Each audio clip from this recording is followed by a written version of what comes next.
a state of, a few known unknowns and a lot of unknown unknowns as we go into, seasonal periods and into 2021.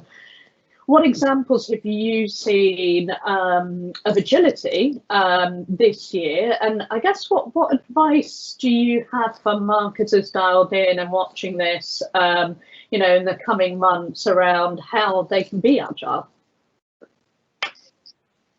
Another great question. Thank you, Claudia. I think I want to build on something George has said about knowing what you're trying to do, knowing your strategy, and then also having the ability to say no. Because I think once you're set on that clear, once you as a marketing team are set on that clear path, that's when it becomes a lot more easy to be agile and make quick movements to ensure you're staying on that path.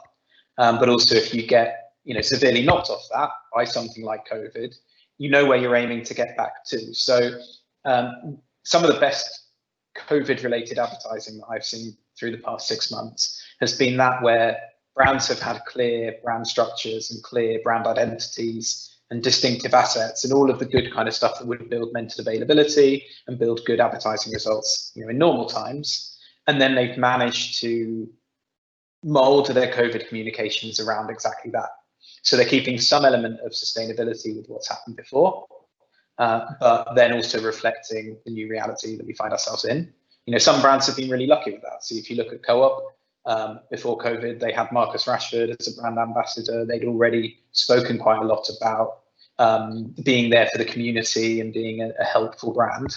And actually that played really into some of the communications that they've been putting out more recently. It gave them that platform and allowed them to really perform. So yeah, I think we speak a lot in marketing about being agile, about being flexible, but I think the best teams that I've seen who are agile and flexible do that based on that solid grounding of a really good strategy, really good fundamentals, distinctive assets, and all of the other good stuff that makes good marketing what it is. Fantastic. Thank you so much, Matt. That's brilliant. And yes, the Co-op example is really brilliant of, an example of a brand really kind of, living its purpose, and that's sort of continuing throughout this period as well.